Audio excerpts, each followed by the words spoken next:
आप देख रहे हैं लाइव बिहार। मैं हूं आपके साथ असलम अब्बास। लोकसभा चुनाव के जैसे ही दंगल खत्म हुए हैं, अब बिहार के कई ऐसे विधानसभा सीट हैं जहां पर उपचुनाव होने हैं। दरअसल कई विधायक हैं जो इस बार लोकसभा पहुंच गए हैं और अब वो सीटें खाली हुई है और उन्हीं सीटों में से एक सीट है रामगढ़ विधानसभा क्षेत्र। जी हाँ, कैमूर जिला में आने वाला ये रामगढ़ विधानसभा क्षेत्र शाहबाद का एक हॉट सीट के रूप में जाना जाता रहा।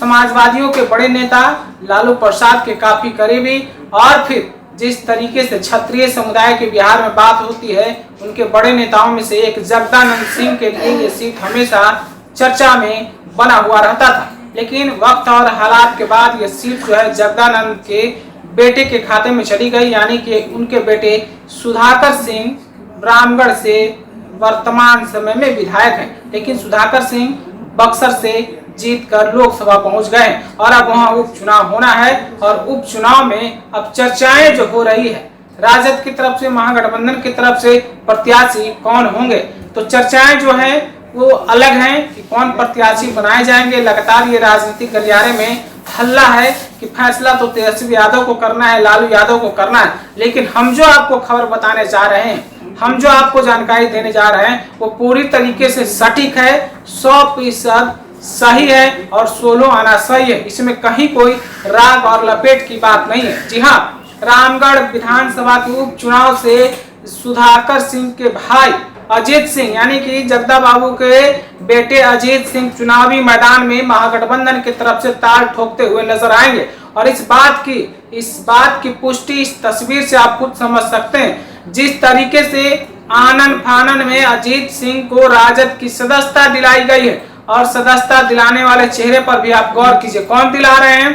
भोला यादव, जो लालू यादव के काफी करीबी और राजद में उनकी हैसियत क्या है ये ज्यादा कुछ कहने और बताने की जरूरत नहीं है। बस जान लीजिए कि भोला बाबू वही हैं जिनके फैसले पर पार्टी में कोई कुछ चूं चा तक नहीं कर सकता है। तो दूसरी तरफ जगदानंद जो पार्टी में प्रदेश अध्यक्ष की कुर्सी पर मौजूद हैं। तो आप समझ लीजिए इस पार्टी के मिलन से स्थिति स्पष्ट है, तस्वीर से सब कुछ साफ साफ है कि रामगढ़ विधानसभा में उपचुनाव जैसे ही ऐलान होंगे, महागठबंधन और राजद की तरफ से प्रत्याशी के रूप में जगदानंद के बेटे अजीत सिंह चुनावी मैदान में होंगे। जिस तरीके से अजीत सिंह जदयू में रहते हुए कई बार मुखर होकर तेजस्वी यादव लालू परिवार पर बोलते रहते थे, अब उनकी जो है वापसी हो गई है और उन्होंने पार्टी की सदस्यता लेने के बाद उन्होंने जिस तरीके से पत्रकारों से बातचीत में साफ साफ कहा था कि अब उनकी वापसी जो है मूल पार्टी में हो गई है। लेकिन ये तमाम तरह के राजनीतिक कयास और राजनीतिक चहलकदमी के साथ साथ एक बात और आपको हम बताते चलते हैं। जिस तरीके से परिवारवाद को लेकर, बिहार में समाजवाद को लेकर लालू यादव की चर्चाएं होती है और पिछले कुछ दिन पहले देखिए तो तेजस्वी यादव भी परिवारवाद को लेकर लगातार एनडीए पर निशाना साधते रहते थे और कहते थे कि परिवारवाद सिर्फ लालू यादव में ही नहीं है, परिवारवाद तो एनडीए के कई नेताओं के घर में है, एनडीए के संगठन में है और कई नाम वो बोलते रहते हैं, गिनाते रहते हैं। लेकिन अब जिस तरीके से रामगढ़ में उपचुनाव की बात हो रही है, चर्चाएं हो रही है, हालांकि चुनाव आयोग की तरफ से तारीखों का ऐलान अभी नहीं हुआ है, लेकिन चर्चा है। जोड़िए परिवारवाद का परिभाषा, समाजवाद का परिभाषा कहां तक ठीक बैठता है। जगदानंद सिंह राजद से विधायक रहे, राजद के टिकट पर बक्सर से सांसद रहे और राबड़ी देवी के नेतृत्व वाली सरकार में मंत्री रहे। मौजूदा समय में राजद में मजबूत पकड़ रखते हैं जगदानंद और पार्टी के प्रदेश अध्यक्ष हैं। तो उनके बेटे, बड़े बेटे सुधाकर सिंह रामगढ़ से वर्तमान में विधायक हैं। जब बिहार में महागठबंधन की सरकार बनी तो कृषि मंत्री का उन्हें ओहदा दिया गया।